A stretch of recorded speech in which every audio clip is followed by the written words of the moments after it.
Muy buenas tardes, bienvenidos de nuevo a Negocios Televisión, bienvenidos al espacio de las noticias del día, mirando a la actualidad, a las últimas horas, pendientes también de la comparecencia del presidente ruso Vladimir Putin. Acaba de lanzar un mensaje a Europa, se refiere al uso de armas nucleares, se refiere también a la participación de Estados Unidos y advierte a Europa, dice que en el caso de que haya un intercambio de golpes, duda muchísimo que Estados Unidos vaya a intervenir.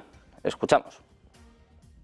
Los propios europeos han de pensarlo bien. Si nos intercambiamos golpes, los americanos se meterían, me pregunto, a nivel de armas estratégicas, y los europeos deben pensarlo porque yo lo dudo muchísimo, pero estoy partiendo del hecho de que nunca sigue esto y tampoco tenemos esa necesidad.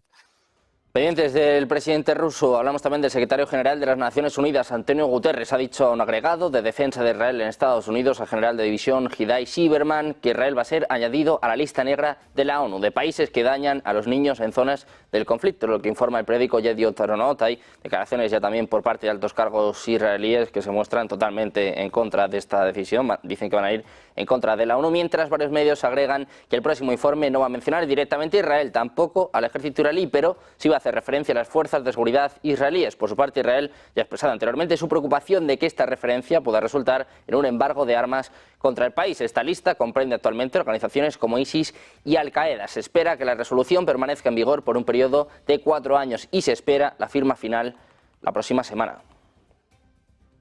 Mientras tanto, la Cámara de Representantes de Estados Unidos ha invitado al primer ministro israelí, Benjamin Netanyahu, a intervenir. La fecha será el próximo 24 de junio. El jefe del Ejecutivo de Tel Aviv se ha mostrado agradecido por tener, ha dicho, el privilegio de representar a Israel ante ambas cámaras del Congreso. Y va a presentar, dice, la verdad sobre la guerra que asegura es justa contra aquellos que buscan destruir. La visita de Netanyahu se produce en medio de tensiones entre él y el presidente de Estados Unidos, Joe Biden, que ha apoyado la campaña de Israel en Gaza, pero recientemente ha sido más crítico con sus tácticas y de hecho ha retenido el envío de algunas bombas. Pendientes también de Israel, de su gobierno, vamos a hablar del ministro de Defensa que, ojo, mañana podría anunciar que dimite. Borja García, cuéntanos. Efectivamente, y es que Benny Gantz, el ministro de Defensa israelí, podría anunciar la retirada de su partido del gobierno el próximo sábado, es decir, mañana mismo a las 9 menos 20 de la noche, en una rueda de prensa que ha sido anunciada en el día de hoy. Todo esto se produce después de que Benny Gantz lanzase un ultimátum a Benjamin Netanyahu exigiendo respaldar un plan integral que incluye también quién podría gobernar Gaza una vez que Hamás haya sido derrotada. El plazo para respaldar este plan acaba mañana, día 8 de junio, por lo que se han disparado todas las alarmas con el anuncio de la comparecencia de Benny Gantz. Según la emisora Kan, Estados Unidos habría intentado persuadir al ministro de Defensa israelí sin éxito, mientras continúan las negociaciones para lograr un alto el fuego en la zona de Gaza. Más problemas para Benjamin Netanyahu, más problemas para el gobierno de Israel, mientras la agencia de inteligencia de Estados Unidos está hablando de que el primer ministro israelí probablemente va a definir el estatus de Gaza después del conflicto con Hamás en términos vagos, es lo que informa la CNN este viernes, citando un informe que circuló entre funcionarios estadounidenses. Según el documento, Netanyahu probablemente cree que puede mantener el apoyo de sus jefes de seguridad y evitar deserciones si no diseña un plan claro para Gaza. El informe también afirma que Netanyahu quiere alcanzar lo que él considera puntos de referencia de seguridad clave, lo que puede llevar varios meses, incluido acabar con la vida del jefe de las brigadas Al-Qassam de Hamás, Mohammad Deif, y completar importantes operaciones militares.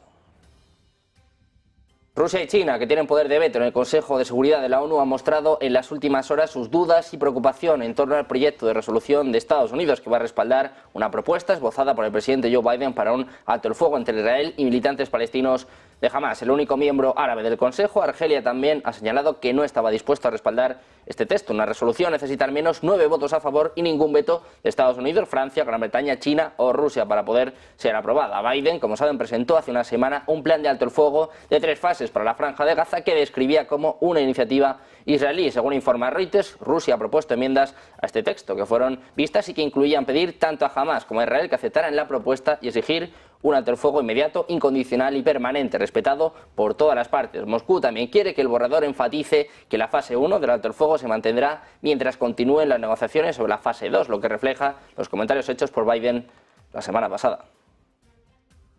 Pendientes también del Mar Rojo, les contamos que los hutíes han arrestado al menos a 9 empleados de las agencias de las Naciones Unidas en las 4 provincias que controlan los hutíes, es decir, Amran, Hodeida, Saada y Sa'ana. Es lo que informa este viernes Associated Press, citando a funcionarios regionales anónimos. Según el informe, el grupo ha detenido a trabajadores de la Agencia de Derechos Humanos de las Naciones Unidas, el Programa Mundial de Alimentos, y a un empleado de la Oficina del Enviado Especial de la ONU para Yemen, Hans Gramberg. Mientras tanto, surgieron informes de que empleados de otras organizaciones de ayuda también han sido detenidos en Yemen. Los hutíes, respaldados por Irán, han estado atacando continuamente buques en el Mar Rojo desde el estallido de la guerra entre Israel y Hamás en Gaza, como señal de apoyo al pueblo palestino.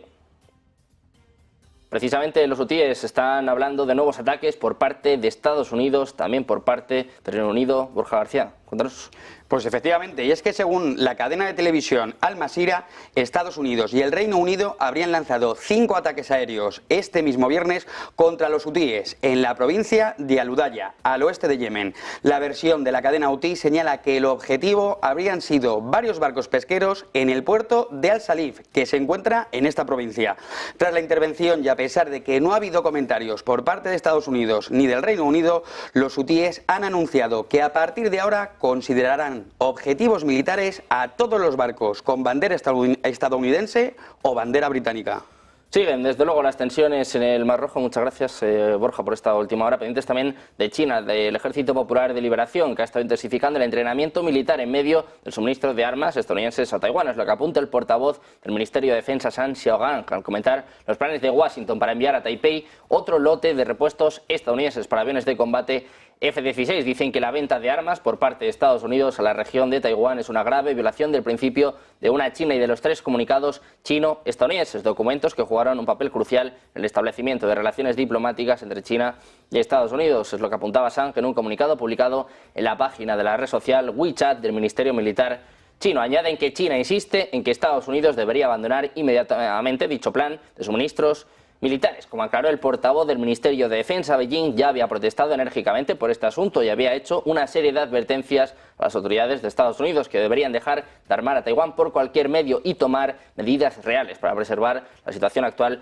el extranjero, sobre todo teniendo en cuenta las relaciones militares entre China y Estados Unidos. Mientras tanto, Rusia observa con pesar y preocupación el deterioro de la situación en la península de Corea después de la retirada de Seúl del acuerdo militar de 2018 con Pyongyang. Es lo que afirma la portavoz del Ministerio de Asuntos Exteriores ruso, María Zaharova, en una sesión informativa al margen del Foro Económico Internacional de San Petersburgo. Dice que observan con pesar y preocupación el deterioro de la situación en torno a la península de Corea, que cobra impulso diariamente. Así comentaba la decisión de Corea del Sur de suspender por completo la implementación del acuerdo de 2018 con Corea del Norte sobre la reducción de las tensiones militares. Dice Zaharova que esta medida de Corea del Sur conduce a una escalada y un aumento significativo del peligro de incidentes en los próximos meses. La portavoz subrayó que Estados Unidos tiene la culpa de este deterioro y que están llevando a cabo continuamente diversas actividades militares con sus aliados. Dice Zaharova que esto no es más que intimidación con el pretexto de contrarrestar la llamada amenaza norcoreana.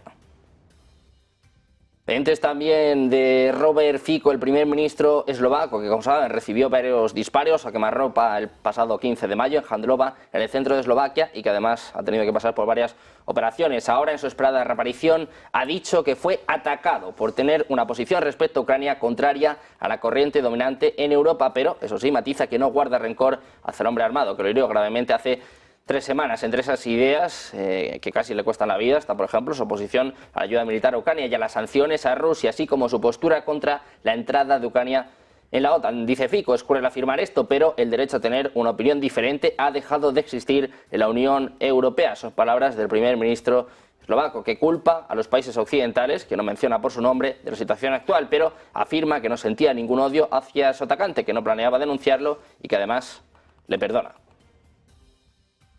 Mientras tanto, en Estados Unidos, su presidente Joe Biden ha prometido este viernes su apoyo a Ucrania, anunciando otros 225 millones de dólares en ayuda a Kiev, mientras se reunía con el líder ucraniano Volodymyr Zelensky para mantener conversaciones en París. Dice Biden que Estados Unidos está con Ucrania, después de que ambos asistieran a las conmemoraciones simbólicas del Día D en el norte de Francia.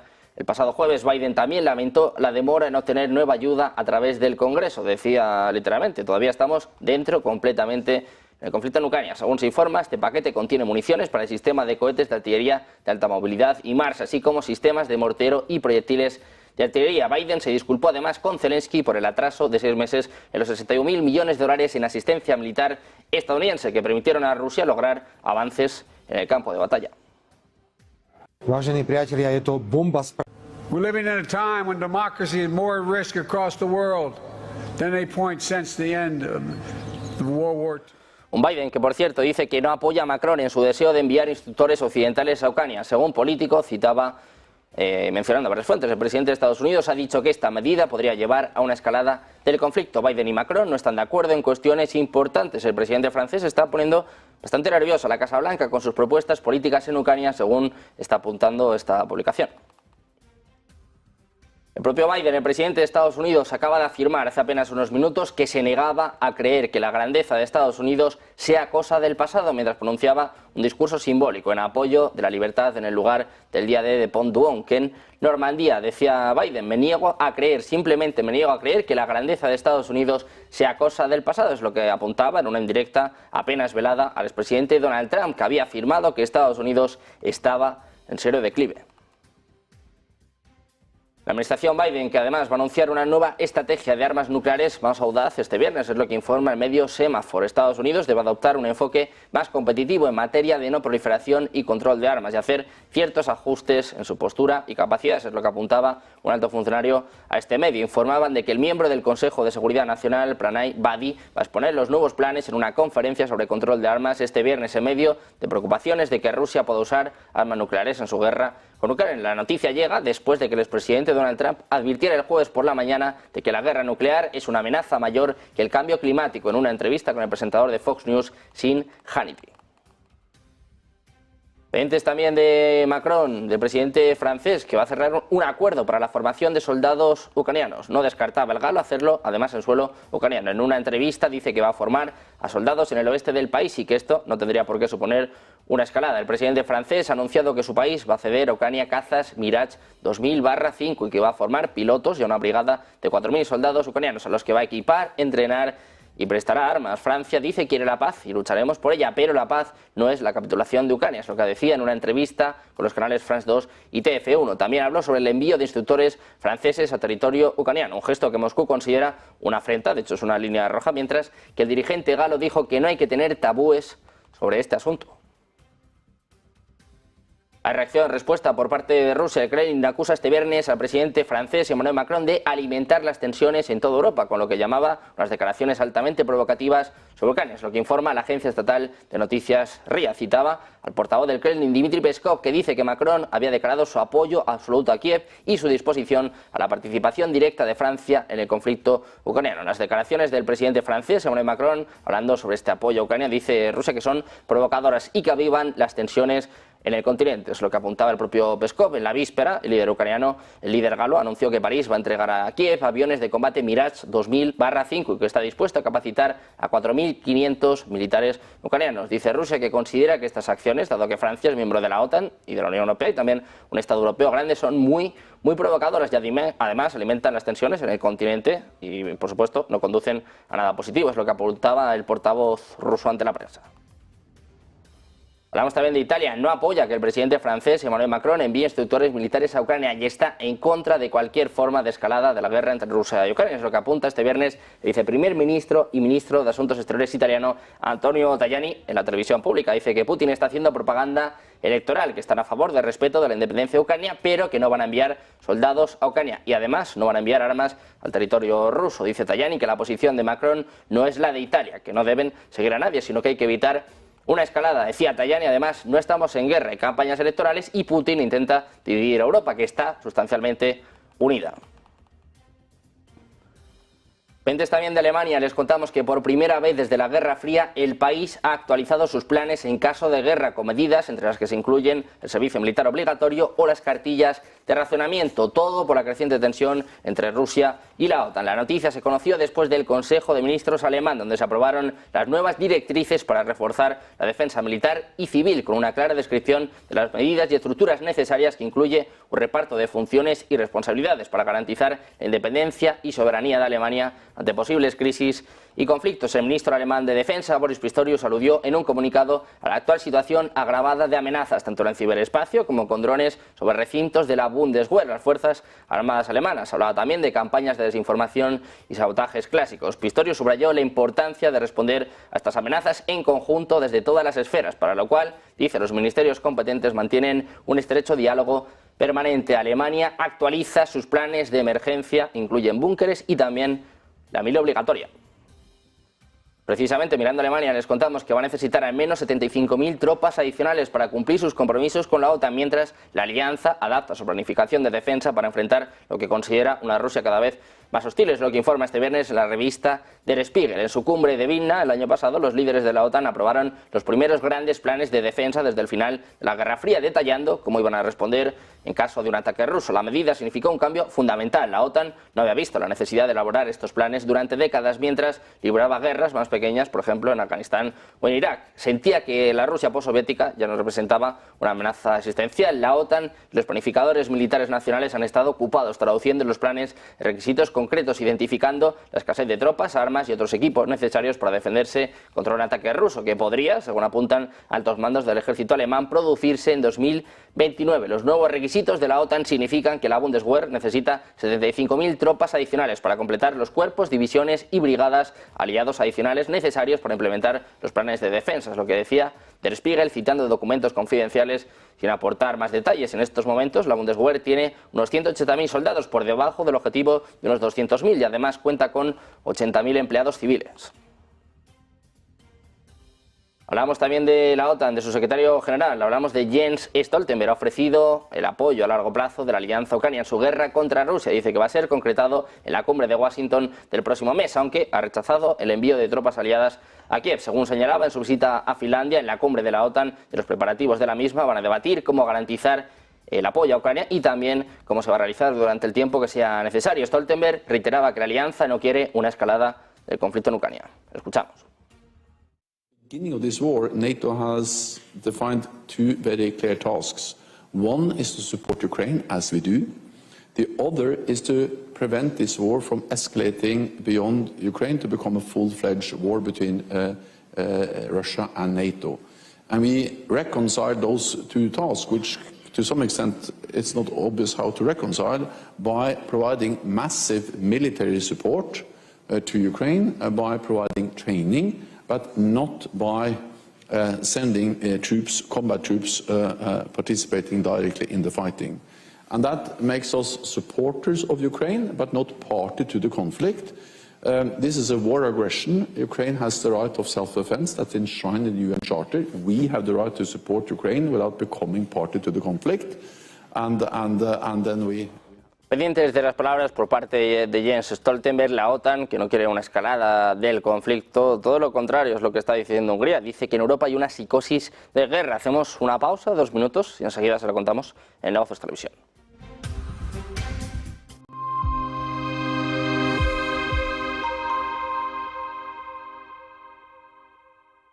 El arranque de 2024 está siendo en general positivo en el plano macroeconómico. Bajo esta coyuntura, pensamos que estos son los 3 factores a monitorizar en este segundo trimestre del año.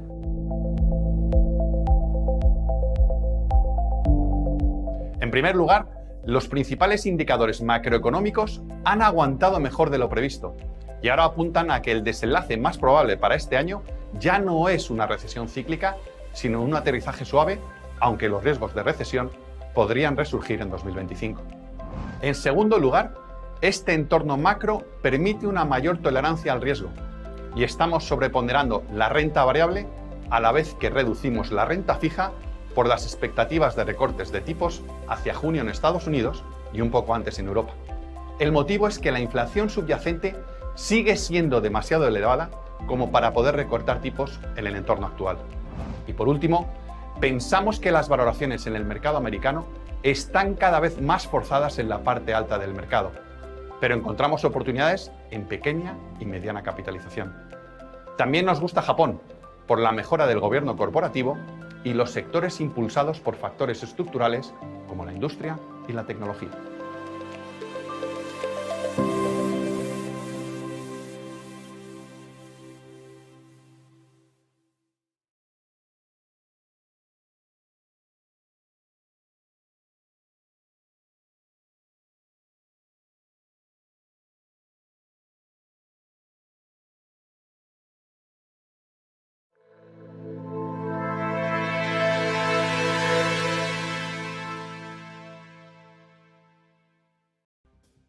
Ya vuelta a Negocios Televisión, mirando de nuevo a las últimas horas a la actualidad, pendientes ahora de Hungría, del primer ministro húngaro Viktor Orbán. Ha afirmado este viernes que Europa y en particular el presidente francés Emmanuel Macron se encuentran en un estado de psicosis de guerra. Dice Orbán que el presidente francés ha dicho que los aviones serán entregados, eso es un hecho, que los rusos digan que a partir de ahora van a proporcionar armas a los enemigos de Estados Unidos en todo el mundo, no es solo un anuncio, sino que es un hecho. Dice Orbán que no es propaganda, es lo que afirmaba en una entrevista con la emisora pública Kossuth Radio. Además, ha asegurado que los países de Europa Occidental van a enviar sus tropas al territorio ucraniano. Dice Orbán, en el mejor de los casos no irán al frente, pero nadie puede tener dudas de que esto va a suceder, de que Occidente va a enviar tropas a Ucrania. Además, el primer ministro advierte a Occidente que no provoca a Rusia, destaca que no es un país corriente y de tercera categoría y que su industria de defensa y sus recursos de materias primas son los mayores del mundo.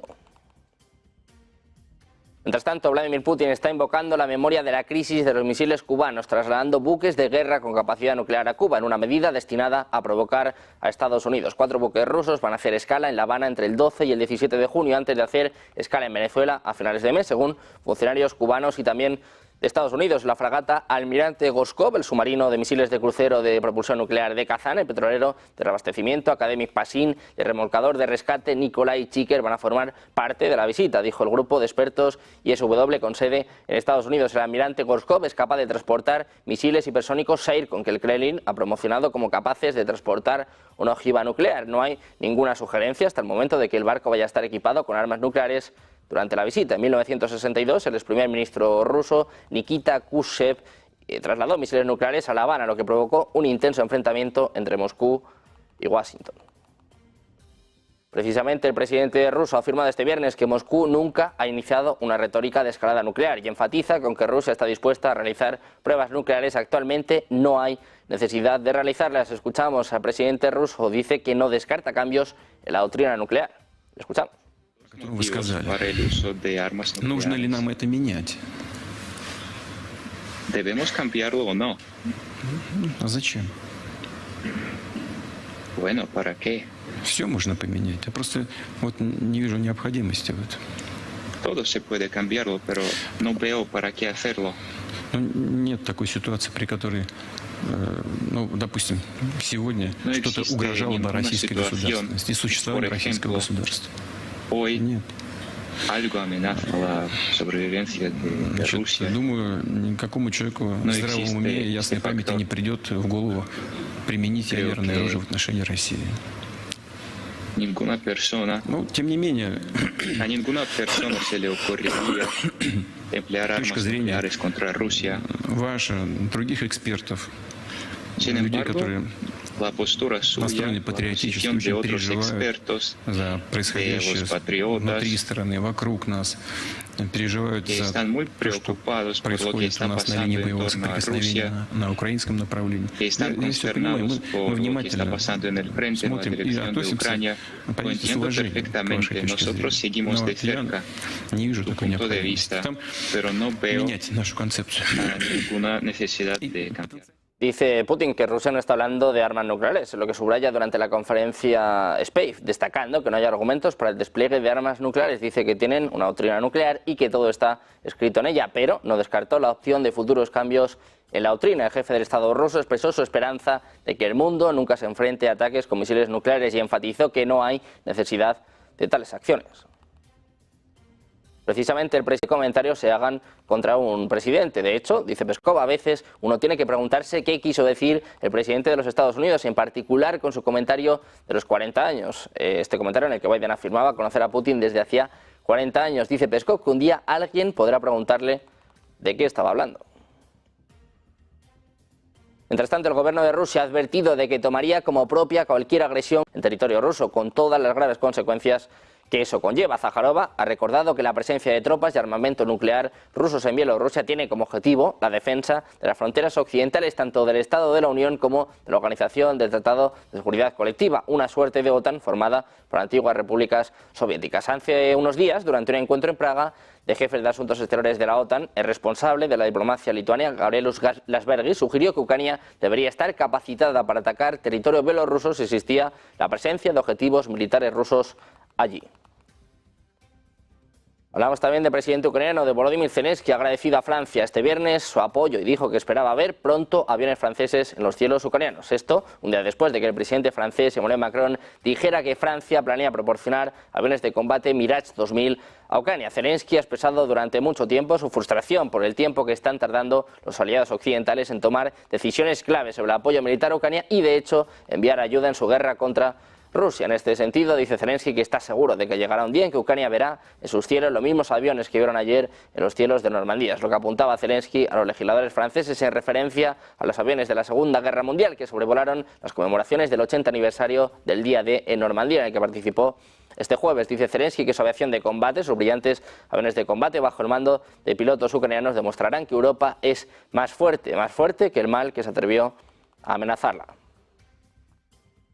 En Ucrania les contamos también que al menos 40 personas han resultado heridas en un nuevo ataque ucraniano, en concreto en la ciudad rusa de Lugansk, controlada desde 2014, en un derrumbe parcial de un edificio tras un ataque de las fuerzas de Kiev, es lo que informan hoy las autoridades locales. Hablan de más de 50 heridos, hablan también hasta de 5 fallecidos, mientras las fuentes sanitarias afirman que hay al menos 2 menores heridos y muchas personas permanecen todavía bajo los escombros. El embajador especial ruso para los crímenes del régimen de Kiev, Rodion Mirosnik, ha escrito en Telegram que el ataque contra Lugansk fue efectuado con armamento estadounidense. Según él, podría tratarse de hasta 6 misiles ATACMS lanzados hoy sobre Lugansk. En total, en este bombardeo fueron dañados una decena de edificios y tiendas, según está agregando la agencia TASS y según recoge la agencia EFE.